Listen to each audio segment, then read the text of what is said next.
वर्तमान समय में देश में जिस प्रकार से एक विशिष्ट प्रकार की राजनीति चल रही है, जो देश की आंतरिक सुरक्षा और ताने बाने को ध्वस्त करने के लिए किसी भी कीमत तक जाकर कमर कसे हुए दिखाई पड़ती है, उसकी एक वानगी जो कई बार आप पश्चिम बंगाल में देख चुके हैं, आज न्यायालय द्वारा गठित एसआईटी की रिपोर्ट आने के बाद पश्चिम बंगाल की तृणमूल कांग्रेस सरकार की हिंदू विरोधी निर्ममता अपने पूरे विद्रूप रूप में सामने आती हुई दिखाई पड़ रही है। इस एसआईटी का गठन न्यायालय के आदेश पर हुआ था, जिसमें 3 लोग सदस्य थे। एक registrar law national human right commission के थे और 2 सदस्य पश्चिम बंगाल की न्यायिक सेवा के थे,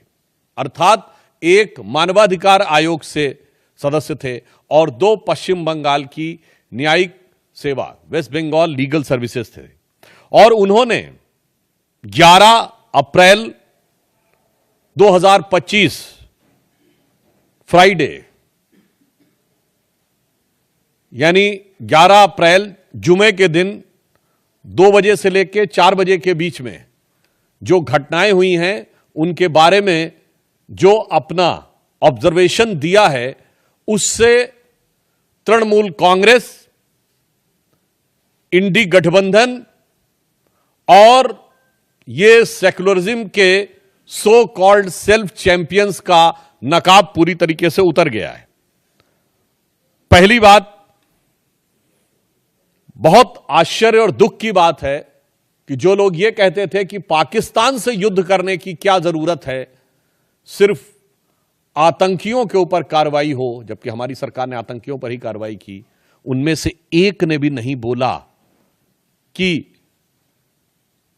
पश्चिम बंगाल के मुर्शिदाबाद में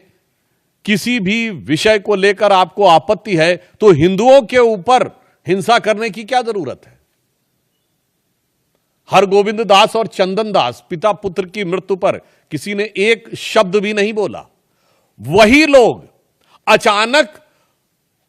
ऑपरेशन सिंदूर के बाद पाकिस्तान के प्रति सहानुभूति दिखाते हुए नजर आने लगे।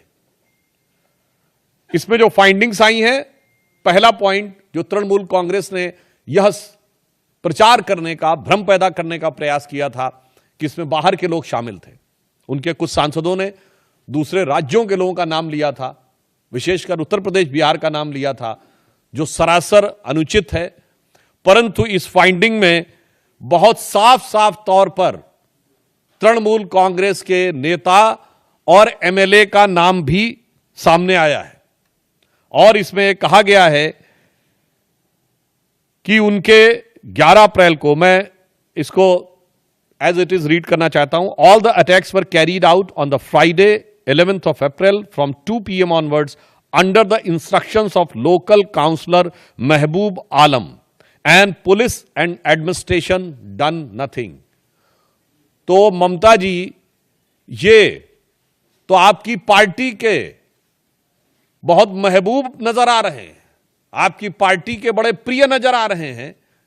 ये बात अब फाइंडिंग्स में बिल्कुल साफ हो गई। दूसरा विषय यह आया कि एक कुल मिलाकर इसमें बताया गया कि total of 113 houses were damaged and they even fled to Malda. जो ये कहने का प्रयास किया गया था कुछ नेताओं के द्वारा कि ऐसा तो कुछ खास हुआ ही नहीं, कोई महत्वपूर्ण, कोई ऐसी उल्लेखनीय घटना नहीं हुई, ये बात बिल्कुल साफ सामने आई कि 113 जो हाउसेज थे वो पूरी तरीके से विध्वंस हुआ और लोगों को वहां से पलायन करने पर बाध्य होना पड़ा। इसी के साथ साथ यह भी बात सामने आई कि पुलिस ने कई मौकों के ऊपर जो उनकी प्रोसीडिंग्स में, और ये जो तृणमूल कांग्रेस के नेता का नाम ये पेज नंबर 5 के ऊपर अपनी फाइंडिंग्स में लिखा हुआ है। फिर यह बताया गया कि दे want a permanent BSF camp and central armed police for their own protection. यानी पहले तो लोगों के घर विध्वंस हुए,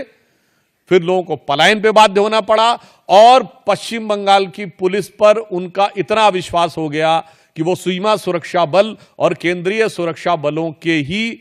कैंप में रहने के लिए उद्यत थे। यह साफ दर्शाता, और आगे लिखा है, the West Bengal police did not respond